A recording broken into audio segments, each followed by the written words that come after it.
오늘의 말씀은 신명기 18장 15절에서 22절입니다. 제가 가진 성경은 개역 개정으로 구약 성경 185장에 있습니다. 내 하나님 여호와께서 너희 가운데 내 형제 중에서 너를 위하여 나와 같은 선지자 하나를 일으키시리니 너희는 그의 말을 들을지니라. 이것이 곧 내가 총회의 날에 호렙산에서 내 하나님 여호와께 구한 것이라.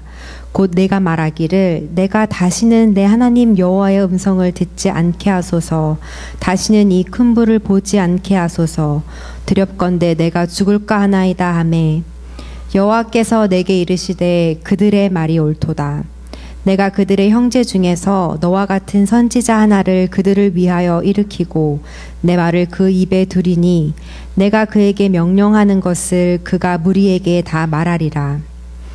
누구든지 내 이름으로 전하는 내 말을 듣지 아니하는 자는 내게 벌을 받을 것이요 만일 어떤 선지자가 내가 전하라고 명령하지 아니한 말을 제 마음대로 내 이름으로 전하든지 다른 신들의 이름으로 말하면 그 선지자는 죽임을 당하리라 하셨느니라. 내가 마음속으로 이르기를 그 말이 여호와께서 이르신 말씀인지 우리가 어떻게 알리요 하리라. 만일 선지자가 있어 여호와의 이름으로 말한 일에 증언도 없고 성취함도 없으면 이는 여호와께서 말씀하신 것이 아니요 그 선지자가 제 마음대로 한 말이니 너는 그를 두려워하지 말지니라. 예, 우리 그림 하나 보면서 시작을 하려고 합니다. 여러분, 하나 보여주십시오. 뭐라고 써 있나요? 구원하노라. 어느 분인지 아세요, 여러분? 백종원 씨죠. 구원하노라. 그 집밥 뭔가요? 집밥 백선생에서 구원하노라 이렇게 했는데 참 되게 재밌는 그림이어서 제가 한번 올려봤습니다. 지금 무슨 메시지를 전하고 있나요? 밥 같지 않은 밥을 먹는 여러분들의 그 삶 속에서 여러분들을 구원하겠다는 거죠. 아무리 밥을 열심히 해도 집밥이 되지 않는 여러분들 구원하겠다는 그 얘기를 지금 하고 있는 거죠. 너무 재밌습니다. 이제 넘겨도 되고요. 근데 저 그림이 저는 전혀 부담이 느껴지지 않아요. 이 백종원 씨가 요리에 관한 한 집밥에 관한 한 신뢰할 만한 사람이다 라는 생각을 제가 갖고 있어서 그런지 저 그림이 약간 이렇게 신앙인으로서 거부감 드릴 수 있는 단어가 있지만 그럼에도 불구하고 참 재미있다, 위트 있다 이렇게 생각이 듭니다.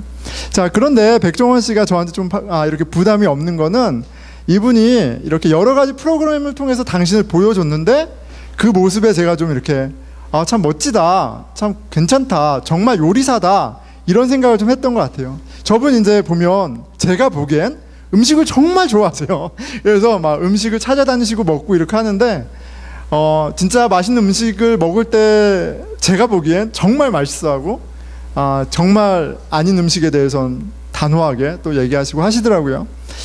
한 에피소드가 좀 기억이 납니다. 백종원 씨가 그 치킨을 좋아해서 치킨 가게에서 일을 했다고 그러잖아요. 그렇죠? 치킨을 마음대로 먹으려고 그러다가 치킨 가게를 인수해서 처음으로 비즈니스한 게 치킨 가게였다 이런 얘기를 하는데 와, 저 정도면 정말 음식에 관한 한 무슨 말을 해도 좀 믿을만하다, 신뢰할만하다 그렇게 생각을 하게 됐습니다. 자, 백종원 씨가 진짜 멘토 내지는 권위가 있다라고 여기는 근거는 그가 보여준 삶을 통해서인 거예요. 그의 모습, 그의 삶, 그 열매를 통해서 백종원 씨가 정말 진짜 요리사다라고 저는 판단을 합니다. 여러분들은 어떠세요? 별로 관심 없으세요? 자, 백종원 씨 덕분에 그 집밥 레시피를 얻어서 밥상이 풍성해졌다 이런 얘기를 간혹 듣기도 합니다. 자, 음식에 관한 한 정말 좋은 리더이고 멘토인 것 같아요. 우리 삶 가운데 정말 좋은 리더, 신뢰할 만한 리더, 실력 있는 리더를 만났을 때 굉장히 풍성한 일들이 벌어집니다. 하나님께서 우리에게 리더를 약속하셨고 또 리더를 주세요. 자, 저와 여러분 인생에 하나님이 허락하신 리더는 누구인가? 우리 삶을 더 풍성하게 하는 하나님이 예비하신 리더는 누구인가? 그 진짜 리더가 누구인지 실은 지난주에 우리가 같이 이야기했죠. 그리스도 안에서 우리가 모두 선지자이고 리더다 이렇게 말씀을 드렸어요. 근데 그 부분을 같이 기억하면서 오늘 말씀을 좀 보려고 합니다. 진짜 리더가 우리 삶을 풍성하게 하는 리더가 누군지 더 알아보는 시간 가지려고 합니다. 자, 선지자, prophet은 리더예요. 리더, 백성들, 하나님의 백성을 인도하는 리더입니다. 18장 15절이죠. 내 하나님 여호와께서 너희 가운데 내 형제 중에서 너를 위하여 나와 같은, 모세가 얘기하는 거죠. 나와 같은 선지자를 하나를 일으키리니 너희는 그의 말을 들을지니라. 그의 말을 들을지니라. 선지자의 말을 듣고 순종하라고 얘기하세요. 선지자가 너희들의 리더다, 너희들의 리더다 이렇게 얘기하시는 거죠. 하나님이 세우시는 선지자가 바로 우리가 따라야 할 리더입니다. 선지자는 하나님의 뜻을 아는 사람이에요. 그런데 오늘 이제 한 가지 단어를 조금 더 얘기하려고 합니다. 선지자는 하나님의 뜻을 아는 건데 그걸 어떻게 알게 됐냐면 하나님이 계시해 주셔서 알게 됐어요.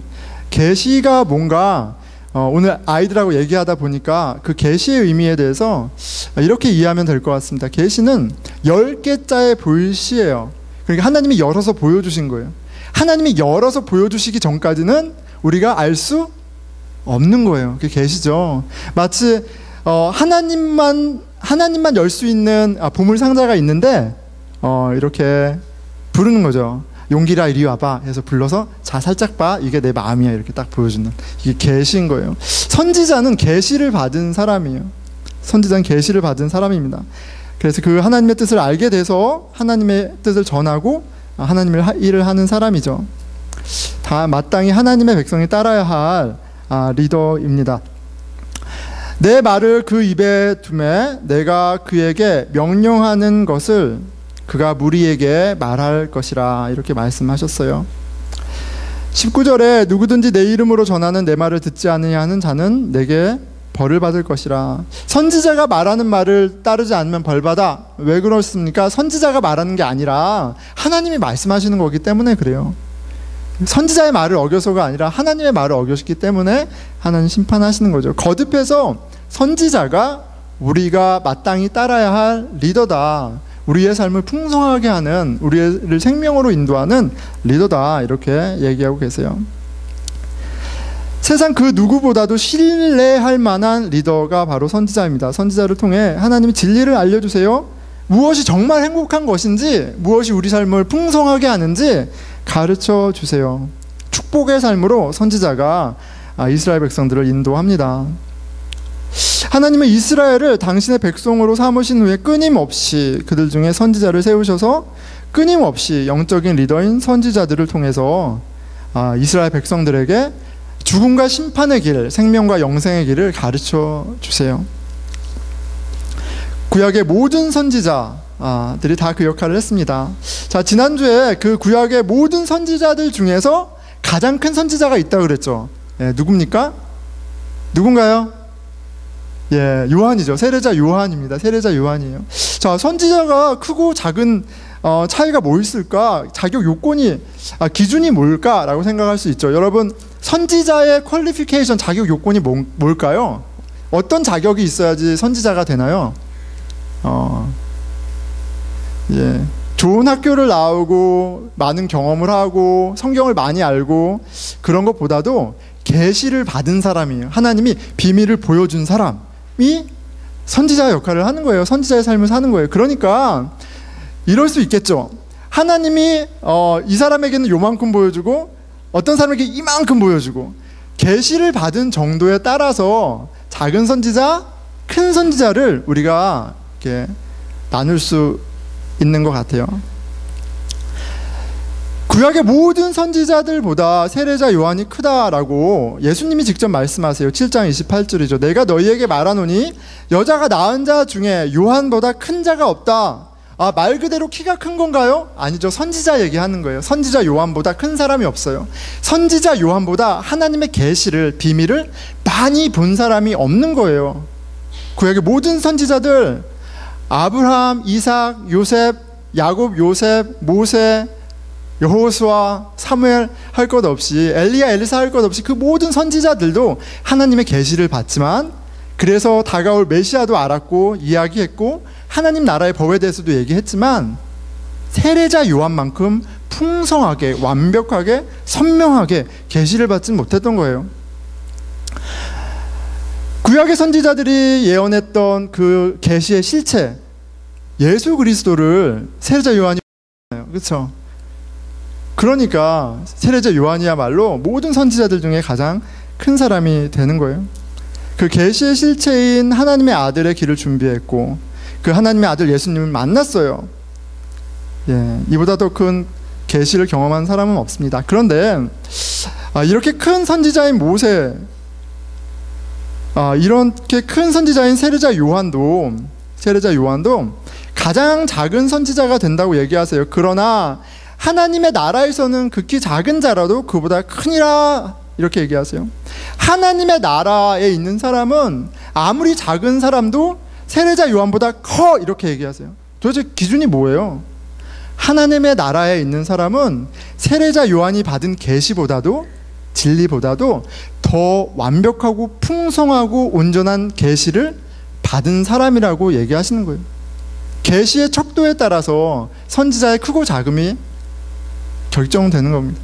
하나님 나라에 있으면 아무리 작은 사람이라도 더 큰 확실한 계시를 받았다라고 얘기하시는 거죠. 왜 그렇습니까?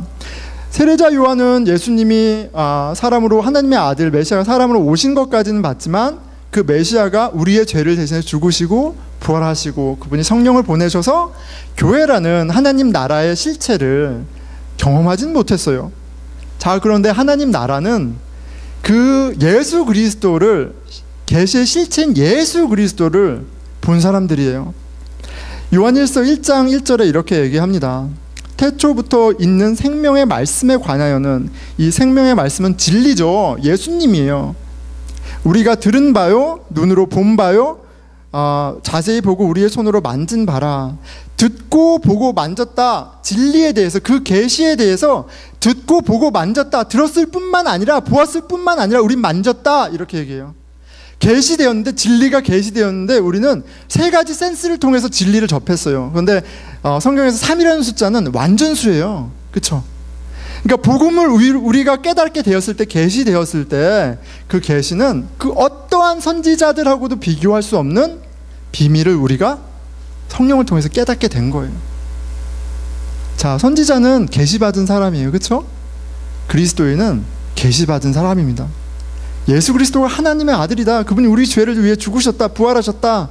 이제 그 안에서 죄사함을 받았고 자녀가 되었다. 이것은 인간의 지식이 아니고요, 하나님이 보여주셔야지 알 수 있는 신적인 계시입니다. 그 계시를 받았으니 그리스도인이 선지자이죠.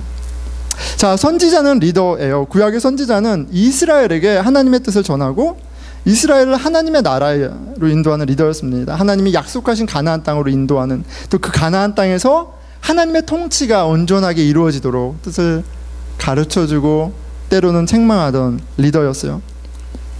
이제 성령의 계시하심으로 예수를 믿게 된 사람들이 선지자입니다. 모두 선지자예요. 예수 그리스도 안에서 하나님의 자녀가 되었고 하나님의 나라를 유업으로 받은 그리스도인들이라면 모두 선지자입니다. 우리가 그리스도인들 이잖아요. 우리가 모두 이 선지자로서의 prophetic calling을 받은 거예요. 예. 와닿지 않으세요? 예, 이게 실은 그리스도 안에서 우리에게 계시하신 바예요. 세상에서 무엇을 하던 간에, 뭐 학생이건 간에, 주부이던 간에, 아니면 싱글이건 간에, 결혼을 했건 간에, 어디에서 무엇을 하든지 간에 하나님은 그리스도 안에서 우리를 선지자로 부르셨어요. 이게 우리의 정체성이에요. 하나님의 자녀라는 그 정체성이 다른 버전으로는 선지자인 거죠. 선지자적인 소명을 받았습니다. 그리스도 안에 있으면 누구나 선지자예요. 하나님께서 보여주신 진리에 사로잡혀 진리를 선포하고 살아가는 게 선지자의 삶이에요. 다른 게 행복한 게 아니라 복음을 아는 게, 복음을 통해서 하나님이 우리를 어떻게 사랑하셨는지, 우리가 어떠한 뉴 크리에이션이 됐는지를 아는 게, 이게 가장 행복하고 기쁘고 평안하고 만족이야 라고 말하는 사람이 이 가운데 있습니까? 아무도 없군요. 있습니까? 아멘. 예, 그 계시는 선지자가 하나님의 계시를 선포하는 거예요. 선지자 역할을 하는 겁니다. 자, 예수님은 당신을 따르는 제자들은 필연적으로 선지자의 삶을 살게 된다고 얘기하세요. 마태복음 5장에서 11절 12절이죠. 나로 말미암아 너희를 욕하고 박해하고 거짓으로 너희를 거슬러 모든 악한 말을 할 때에는 너희에게 복이 있나니. 그리스도인의 삶이 예수 그리스도의 길을 따라간다는 것은 쉬운 게 아니구나. 예전에 경험하지 못했던 어려움을 겪는 것이구나. 우리가 충분히 예수님의 설명을 통해서 알 수 있어요. 자, 그런데 거기에만 머무르는 게 아니라 그것이 어떠한 것이냐면 12절에 기뻐하고 즐거워하라. 하늘에서 너희 전에 있던 선지자들도 이같이 박해하였느니라. 너희가 지금 겪는 예수님의 제자로 겪는 거는 너희들이 처음 겪는 게 아니야. 하나님의 계시를 받은 선지자들이 다 그렇게 박해를 받았어. 너희들이 그 하나님의 선지자들처럼 지금 오늘의 선지자로 박해를 받는 거야. 기뻐해. 너 나에게 속해 있다는 것을, 진리를 알고 있다는 것을 기뻐해. 이렇게 얘기하시는 거죠. 선지자들도 이같이 박해하였느니라. 자, 그 충돌이 우리가 선지자들과 같은 길을 가고 있는 선지자라는 것을 증명합니다. 그리고 그것이 어떤 의미인지 알 때 우리는 삶이 어렵지 않아서가 아니라 내가 진리 안에 있다는 사실로 기뻐하고 감사하게 되는 거죠. 자, 우리가 알고 고백하는 진리 어떻습니까? 예수님을 믿는다는 것, 예수님이 하나님의 아들이고 우리의 죄를 위해서 죽으셨다는 그 진리, 그리고 부활하신 그 주님을 믿으면 하나님이 자녀가 되었다는 이 진리, 이것이 여러분들에게 큰 기쁨이고 큰 평안이고 만족이고 넉넉함이 됩니까? 내가 그 진리 안에 있기 때문에 세상이 이야기하는 성공의 길, 경쟁하고 비교하고 다투는 그 치열한 삶에서 한 발짝 멀어져서 전혀 다른 가치의 삶을 살아가게 하나요? 한번 질문하게 됩니다. 자, 선지자는 하나님이 당신의 뜻을 계시 열어서 보여준 사람이에요. 예수님이 보여주신 십자가의 길이 가는 것이 좁은 길이고 협착하고 아무도 가지 않는 길이지만, 그렇게 나를 부인하고 자기를 부인하고 하나님의 뜻에 따라 누군가의 발을 씻기고 누군가를 섬기고 누군가의 유익을 위해 사는 것이 가장 행복한 길이다 라는 것을, 복음을 정말 믿는다면, 그 진리를 깨닫게 되었다면 이제 그 길을 가겠죠.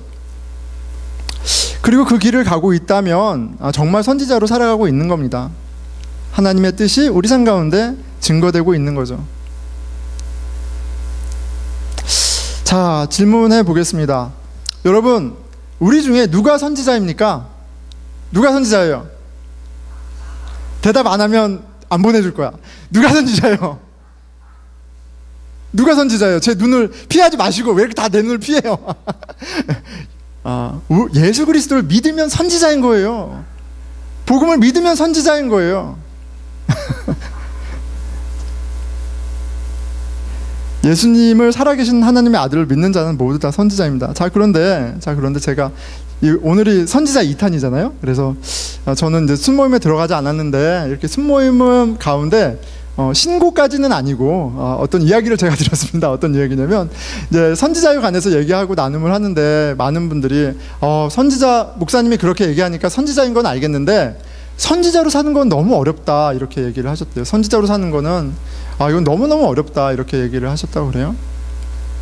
예, 선지자로 사는 것 예수님도 쉬운 길이라고는 안 하셨죠. 그런데 기뻐할 만한 일이고 감사할 만한 일이고 세상이 줄 수 없는 가치가 있는 길이에요. 그냥 힘들기만 한 길은 아니거든요. 자, 그런데 그 선지자라는 그 아주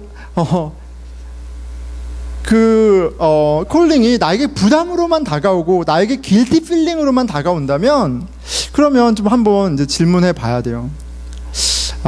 내가 선지자인가? 내가 그 계시를 알았다면서 그 계시가 하나님의 진리가 나를 이끌고 가는 건데, 그런 일이 없다면, 마냥 부담스럽고 마냥 괴리감이 있고 마냥 괴롭기만 하다면 내가 정말 그 진리를 아는가, 내가 진짜 하나님의 그 계시를 보았는가, 선지자인가, 이런 질문을 해야 될 것 같습니다. 자, 선지자 노릇은 선지자이기 때문에 그냥 하게 되는 거예요. 복음은 복음이기 때문에, 기쁜 소식이 그냥 뭐 이름이 기쁜 소식이 아니라 나한테 기쁜 소식이기 때문에 내가 이야기하는 것처럼, 선지자면 선지자이기 때문에 선지자의 삶을 사는 게 당연하거든요. 자, 그 복음을 아는가로 실은 질문할 필요가 있습니다. 복음은 믿지만 복음으로 충분하지 않다. 내가 하나님의 자녀 된 것으로는 좀 충분하지 않아.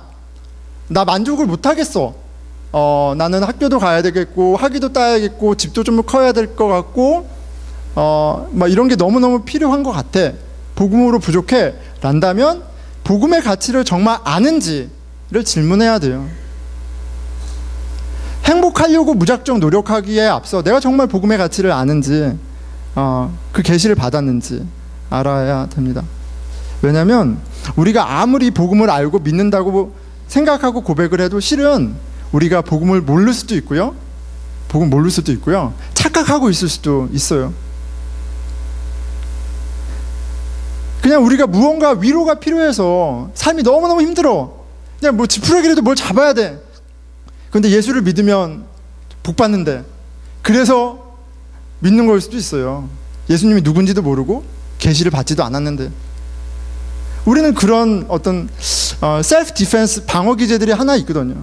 나를 위로하고 내 삶을 저스티파이하는 무언가가 다 필요해요. 우상이 그 역할을 다 해주는데, 상처라든지 과거라든지 경험이라든지 하여간 그런 걸로 다 사용하는데, 신앙도 그런 류일 수 있습니다. 하나님하고 관계없이도 충분히 그럴 수 있어요. 여러분, 하나님의 자녀라는 생각만으로 얼마나 정신적으로 큰 위안이 됩니까?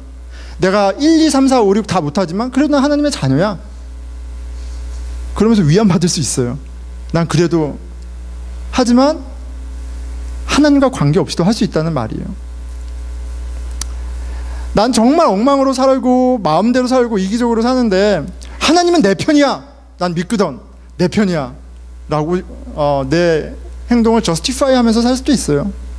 결국 자기 욕심을 채우기 위해 살지만, 그래서 더 비정하고 이기적이고 그 누구보다도 비교하고 경쟁하지만 그냥 예수님의 이름으로 아주 쉽게 삶을 정당하게 하고 못되게 살 수도 있어요. 그렇잖아요. 저는 굉장히 스캡티컬한 게 있습니다. 누군가랑 연애하려고 그러는데 하나님의 뜻이다 라고 말하는 사람이 있어요. 과연 그럴까? 헤어지는데도 하나님의 뜻이에요. 직장을 그만둔 것도 하나님의 뜻이고, 생기는 것도 하나님의 뜻이고, 학교를 가는 것도 하나님의 뜻이고, 다 하나님의 뜻이래요. 맞는 말이지만 틀린 말일 수 있어요. 그냥 자기 욕심대로 하면서 저스티파이 하는데 하나님의 이름을 갖다 붙이는 경우도 있습니다. 왜냐하면 삶의 어떤 밸류나 라이프 스타일이 바뀌지 않는 거예요. 여전히 비교하고 여전히 경쟁하고 여전히 질투하고 있다면 그게 어떻게 복음 안에 있는 사람이라고 얘기할 수 있겠어요? 어떻게 하나님의 이름으로 살아간다고 얘기할 수 있겠어요? 오히려 믿음이 뭔지 모르고 복음이 뭔지 모르면서 스스로 착각하고 있을 가능성이 많죠. 복음을 안다면 세상의 길과 전혀 다른 가치와 정체성으로 살아갈 수밖에 없습니다. 복음이 진리라면 복음으로 충분합니다. 잠잘 집이 있고 먹을 밥이 있고 입을 옷이 있으면 더 이상 무엇을 먹을까 입을까 행복을 저울질하는 일은 없을 거예요. 합당하지 않습니다. 여전히 만족하지 못하고 여전히 부족하다면 우리가 복음에 대한 믿음, 복음을 알고 있는가, 그 좋은 소식이 나에게 응했다는 것이 어떤 의미인지 아는가 한번 질문해 봐야 돼요. 내가 가짜일 수 있어요. 내가 가짜일 수 있어요. 하나님께서 선지자를 세우시겠다고 말씀하실 때 이스라엘 백성들이 재밌는 질문을 하죠. 21절이에요. 내가 마음속으로 이르기를, 그 말이 여호와께서 이르신 말씀인지 우리가 어떻게 알리요 하리라. 사람들이 이제 너희들 가운데 선지자를 세울 텐데 너희들 순종해, 내가 하는 말 이렇게 얘기하니까 이스라엘 백성들이 뭐라 그랬대요? 속으로, 감히 입으로 얘기하지만 속으로, 그런데 얘가 진짜인지 가짜인지 그걸 어떻게 알아요 하나님? 이렇게 얘기했다는 거죠. 그래서 이렇게 설명해 주세요. 만일 선지자가 있어 여호와의 이름으로 말한 일에 증험도 없고 성취함도 없으면 이는 여호와께서 말씀한 것이 아니요 그 선지자가 제 마음대로 한 말이니 너는 그를 두려워하지 말지니라. 하나님의 뜻이야 라고 모든 일을 얘기해도 그가 예수 그리스도 안에서 선포한 것이 그 삶 가운데 응하여지지 않으면 그 사람은 하나님 내 말을 한 게 아니니까 두려워하지 마, 가짜야, 이렇게 얘기를 하세요. 자, 가짜는 그의 말한 바에 아무런 능력이 없다고 하십니다. 선지자는 그가 얼마나 말을 잘하느냐, 어떤 학교를 나왔느냐, 어떤 능력이 있느냐로 증명되는 것이 아니라, 믿음은 내가 얼마나 나이스한 스테이먼을 갖고 있고 얼마나 많은 일을 했고 얼마나 많은 능력이 있느냐로 증명되는 것이 아니라 그의 증언이 맺는 열매로 아는 겁니다. 나에게 선지자로서의 열매가 없다면, 복음의 열매가 없다면 내가 알고 있는 것이 정말 하나님이 계시해 주신 것인지 아니면 그냥 내가 그냥 그렇게 상상하는 것인지 생각해 봐야 돼요. 스스로 속이고 있는지 우리 모두 주의해 봐야 합니다. 예수님은 가짜 선지자들이 있다고 경고하세요. 아까 예수님의 제자들이 전에 있던 선지자들의 삶을 사는 것이다 라고 설명하신 마태복음 5장과 7장은 산상수훈 예수님의 한편의 설교죠. 그 7장에 가짜 선지자에 대해서 이야기를 합니다. 가짜 제자가 있다라고, 가짜 리더가 있다고 얘기를 하세요. 마태복음 7장 15절에서 18절이죠. 거짓 선지자들을 삼가라. 거짓 선지자들을 조심해. 가짜가 있어. 양의 옷을 입고 너희에게 나아오나 겉모습은 그리스도이냐, 그렇게 보여. 속에는 노략질하는 일이라.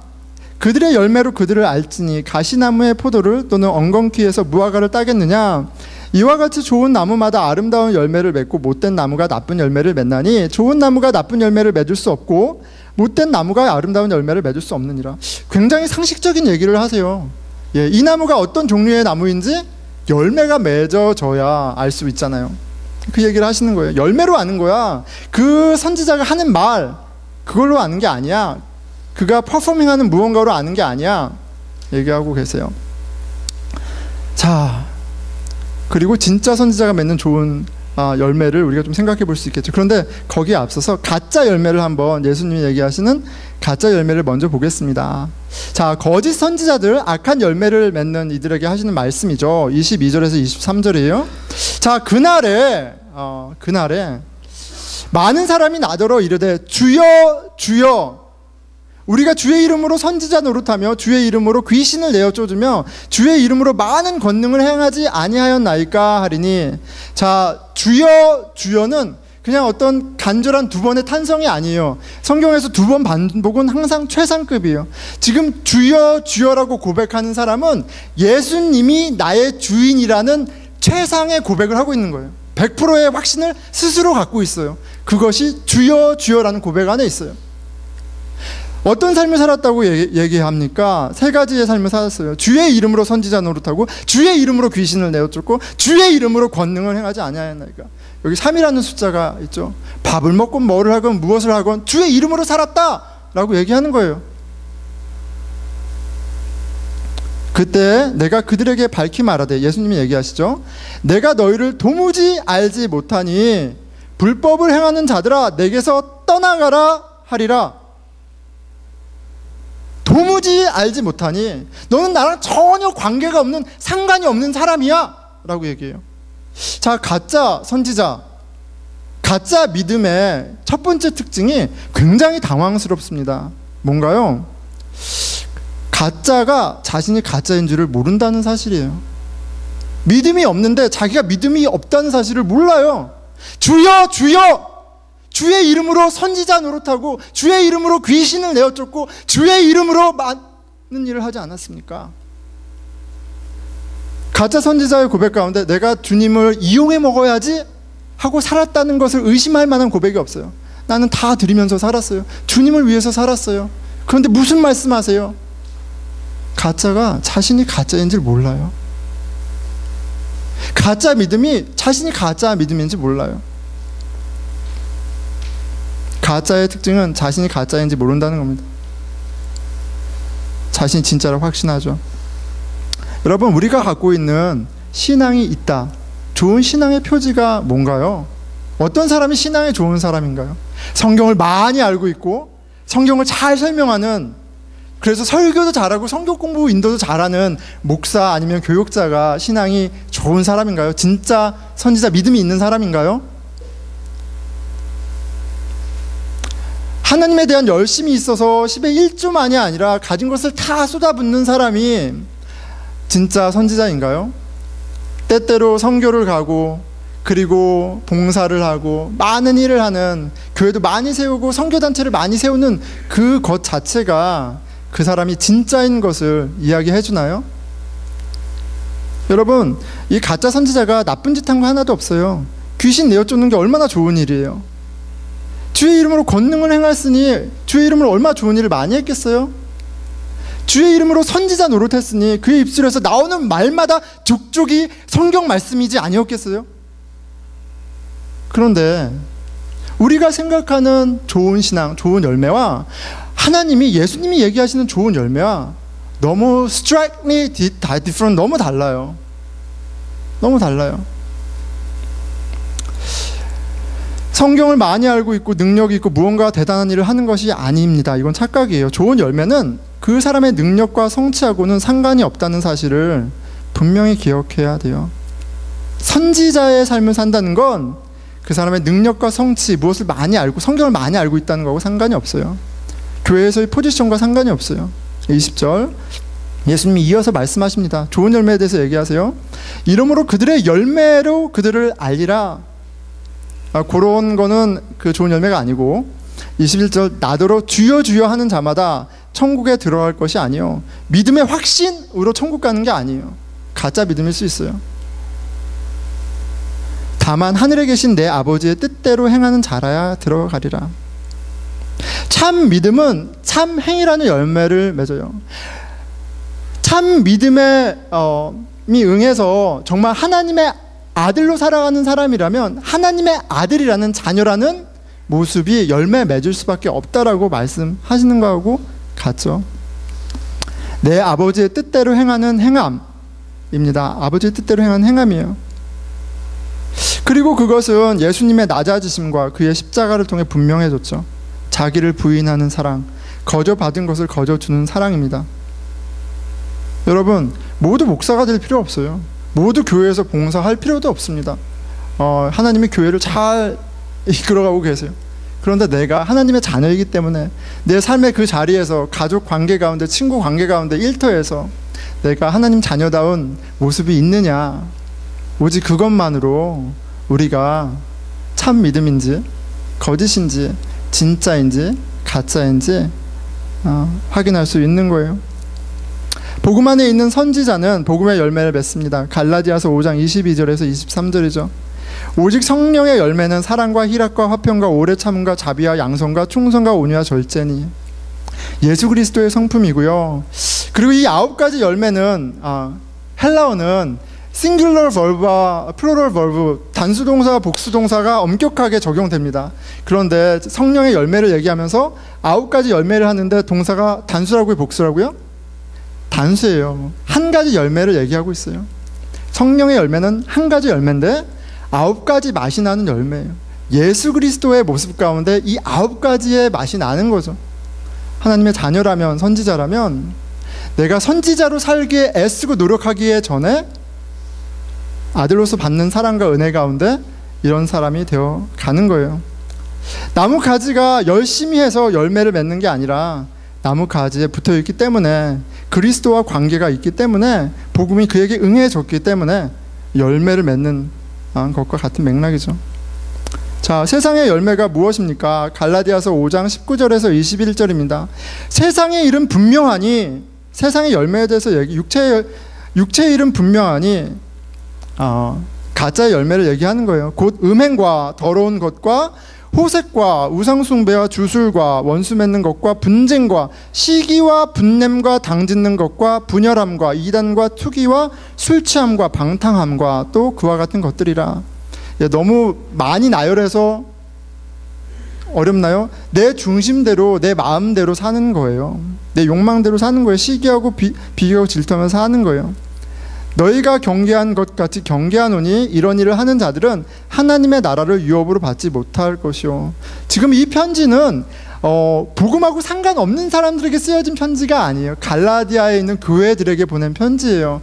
이 수신자들은 예수를 주로 고백하는, 이미 고백하는 사람들이에요. 그런데 뭐라고 얘기합니까? 육체의 열매를 맺는 사람은 하나님 나라와 관계가 없어. 하나님 나라의 유업을 얻을 수 없어. 하나님 나라의 유업은 누가 받는 거예요? 하나님의 자녀가 받는 거예요.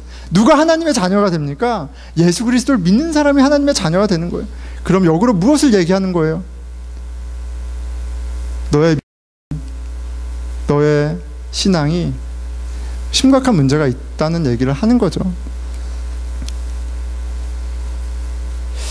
하나님의 자녀가 아닌 것은 복음을 믿고 있지 않기 때문이고, 선지자의 삶을 사는 것이 어려운 것은 우리의 노력이 부족해서가 아니라 우리와 하나님과의 관계에 무언가 문제가 있어서 그런 겁니다. 이제 막 시작을 했던지, 아니면 하나님의 계시가 우리 가운데 더 풍성할 필요가 있든지, 하나님이 누구신지, 예수 그리스도가 누구신지, 그 복음이 무엇인지 더 알아야 되는 필요가 있는 거예요. 내가 무언가를 하기에 앞서서 정말 그 계시를 받았는지, 그 계시에 집중하는 그런 은혜가, 그런 자세가 필요한 거죠. 안다면 아는 대로 사는 겁니다. 자, 저와 여러분은 어떤 믿음입니까? 혹시 우리가 가짜 선지자는 아닙니까? 우리가 맺는 열매는 무엇입니까? 선지자는 성령님의 계시를 받은 사람이에요. 진짜 선지자는 성령님의 계시를 받은 사람이에요. 우리가 너무나도 그냥 쉽게 얘기하는 예수 그리스도가 하나님의 아들이고 우리를 위해 죽으셨고 부활하셨다는 것이 정말 정말 믿어지는 거예요. 우리가 어떠한 은혜를 입었는지, 어떠한 복을 받았는지 그것이 정말 정말 믿어지는 거예요. 하나님의 자녀가 되었다는 것이 정말 정말 믿어지는 거예요. 그렇다면 예수 그리스도 안에서의 새로운 정체성, 세상에 줄 수 없는 사랑과 희락과 화평을 누리는 사람으로, 선지자로, 세상이 가리키는 방향이 아니라 복음이 가리키는 방향을 걸어가는, 삶으로 증명하는 선지자로 살아가는 거예요. 그 가운데 예수님의 모습을 닮아가겠죠. 복음을 정말 믿게 되었다면 복음으로 살 수밖에 없습니다. 내가 정말 정말 죄인인 것을 깨닫는다면 여러분, 우리의 모습이 얼마나 겸손하겠어요. 내가 정말 흉악무도한 죄인이라는 것을, 그래서 하나님의 아들이 죽을 수밖에 없는, 오셔서 그러면 값을 치를 수밖에 없었다는 것을 정말 정말 안다면 우리가 얼마나 겸손하겠어요. 우리가 다른 사람의 허물에 대해서 얼마나 관용적이겠어요. 다른 사람들의 잘못에 대해서 우리가 얼마나 편안하게 쉽게 용서할 수 있겠어요. 나는 더 큰 죄를 지었었는데, 나는 더 악한 사람인데, 나는 더 더러운 사람인데 하나님이 이런 값을 치르셨구나 라는 게 정말 정말 믿어진다면 성령의 열매가 자연스럽게 맺어지는 거예요. 내가 나를 이렇게 사랑하시는구나, 그 사랑 가운데 있게 되고, 그 사랑으로 내가 하나님과 화평하게 되었구나, 그리고 화평을 누리는 거예요. 복음이 이렇게 좋구나, 그래서 복음을 자랑하고 복음으로 인도할 수밖에 없는 거예요. 은혜와 용서가 자연스러울 겁니다. 하나님을 향한 감사와 구원에 대한 감격이 있을 수밖에 없을 거예요. 복음 안에 사랑과 희락과 화평과 오래 참음과 자비와 양손과 충성과 온유와 절제라는 이 열매가 맺어질 수밖에 없을 거예요. 자, 저를 돌아봅니다. 교회의 목사는 오피셜하게 여러분 리더죠. 오피셜하게 제가 리더죠, 여러분. 하지만 모든 요리사가 진짜 요리사, 믿을 만한 리더, 멘토가 아닌 것처럼 모든 목사가 목사라는 이유만으로 리더는 아니에요. 그의 열매를 통해서 아는 겁니다. 목사라는 포지션 자체가, 교육자라는 것 자체가, 교회에서의 사역의 연수가, 성경을 아는 그것 자체가 확인해 주는 것은 아무것도 없어요. 내가 성경을 얼마나 알고 있고 잘 설명하고 어떤 일을 이렇게 제가 설교를 하는 것조차도 이것 자체로는 실은 아무것도 증명해 줄 수 없습니다. 하나님께서 그 사람에게 복음의 비밀을 정말 계시해 주셨고 그 복음의 가치를 깨달아 알게 되어 모든 것을 팔고 진주를 살 만큼 복음을 사모하고 자랑하고 기뻐하는 그 열매를 통해서만 정말 계시를 받았구나, 정말 복음의 사람이구나를 알 수 있는 거예요. 복음을 아는가, 복음을 그래서 기뻐하는가, 그래서 그의 삶 속에 성령의 열매가 있느냐로만 분별합니다. 그리스도인은 여러분 모두 다 선지자예요. 선지자입니다. 그 사람이 어떠하냐가 아니라 그를 그리스도인 되게 하신 성령님이 비밀을 보여주셨기 때문에 그가 학교를 나오든 안 나오든 어떤 직업에 있든 나이가 무엇이든 상관없이 그 비밀을 보여주셨기 때문에 선지자예요. 선지자는 리더죠. 리더입니다. 목사이냐 아니냐를 떠나서 그 비밀을 본 사람은 영적인 리더인 거예요. 너무 어렵나요? 여러분, 이런 고백도 선지자 노릇을 하는 거예요. 복음이 제일 좋아, 예수님이 제일 좋아, 예수님 때문에 용서하고 예수님 때문에 사랑하고 예수님 때문에 함께하는 일들이 우리 삶 가운데 열매 맺을 때 그게 선지자의 삶에서 하는 거예요. 목사만 하는 것이 아니라 복음의 그 비밀의 계시를 본 사람이 하는 것이고, 그것이 그 사람이 선지자인 것을, 복음을 선포하는 것을 확증해 주는 거예요. 그가 말한 바가 열매 맺고 있는 것을 보여주는 거죠. 예수님이 너무 좋아, 교회가 제일 좋아. 예, 교회 얼마나 좋아요, 여러분? 제가 목사에서 얘기하는 게 아니에요. 교회만큼 좋은 모임이 있습니까? 왜 다 표정이 그래요? 예, 예. 저는 너무 좋아요. 성경 공부처럼 좋은 자리가 있나요? 전 너무 좋습니다. 어쨌든, 예. 하나님의 말씀을 알아가고 하나님 안에서 교제하는 것만큼 즐겁고 기쁜 자리가 있습니까? 예, 저는 그래요. 제가 목사여서가 아니라 제가 본 비밀, 제가 경험한 비밀이 그렇기 때문에 그래요. 하나님은 그리스도 형제 자매들의 입을 통해서 복음을 말하게 하고 듣게 합니다. 이 설교의 자리만이 아니라 여러분 친교의 자리 가운데, 순모임 가운데 어떤 것들을 고백하세요? 서로가 어려움을 얘기하고 위로받는 자리가 될 수 있죠. 근데 그 가운데 복음이 우리를 어떻게 위로하고 우리가 하나님 그리스도 안에서 받은 은혜가 우리를 어떻게 새롭게 하고 위로하는지 나누고 경험하는 가운데 우리가 서로가 서로에게 선지자의 역할을 하는 거예요. 우리가 서로가 서로에게 복음을 증명하는 거고요. 우리가 서로가 서로에게 영적인 리더십을 발휘하는 거예요. 그러게 우리가 선지자적인 세상과 구별된 공동체로 세워져 나가는 거예요. 목사만이 아니라 계시를 받은 우리 모두가 그 리더십을, 선지자 역할을 하는 겁니다. 자, 말씀을 맺겠습니다.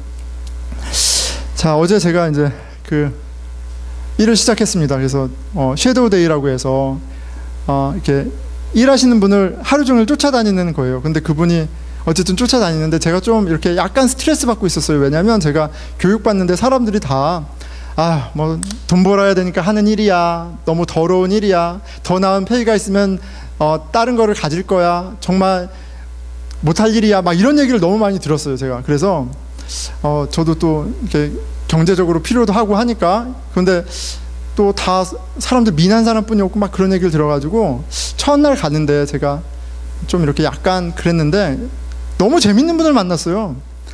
30살까지 다른 일을 다 하다가 그분이 그러네요. 내가 30살까지 여러 가지 일을 했는데 자기가 걷는 걸 되게 좋아하는데요. 그래서 걷는 걸 되게 좋아하는데 어느 날 집배원이 지나갔는데 그 사람을 딱 보고, 저 사람은 걸으면서 돈을 받잖아. 저건 내 차비다, 딱 이렇게 딱 생각을 했대요. 그래서 어플라이를 했다는 거예요. 그래서 이분은 이제 하루에 10마일에서 12마일을 걸으면서 집배원을 하는데 이제 따라다니면서 이제 다녔어요. 그런데 이분이 60세가 넘으니까 나이가 많잖아요. 65세면 은퇴해야 되잖아요. 그래서 제가 하다가 이제 언제 은퇴하세요? 이렇게 물어봤어요. 그랬더니 그분이 나 은퇴 안 할 거야, 이러는 거예요. 우체국은요 은퇴가 없대요. 90살까지 할 수 있으면 하면 된대요. 그래서 자기는 할 거래요. 90살까지 할 거래요. 그래서 되게 특이한 사람이다.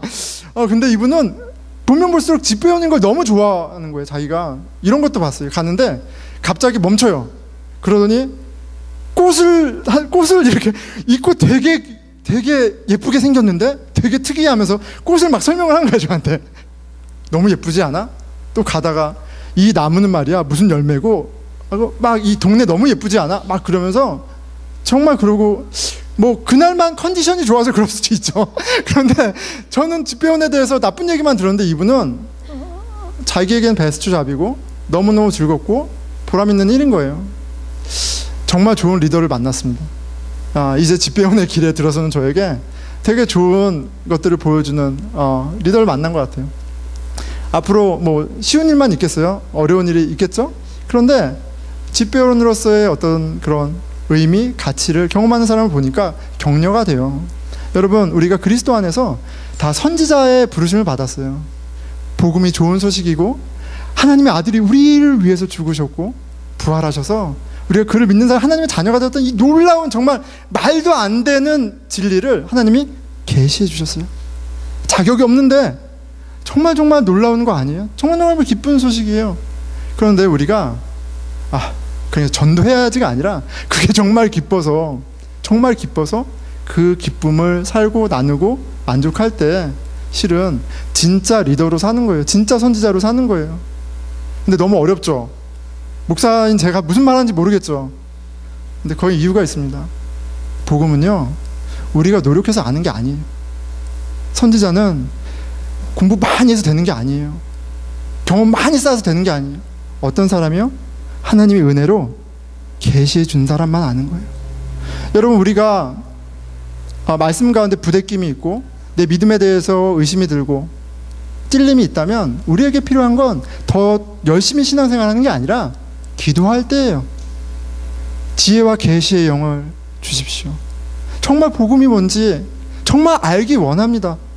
아버지, 살아 계시다면 말씀해 주세요. 이런 모멘텀이 없이는 여러분 가짜일 수 있어요. 모태신앙 상관없어요. 목사 상관없어요.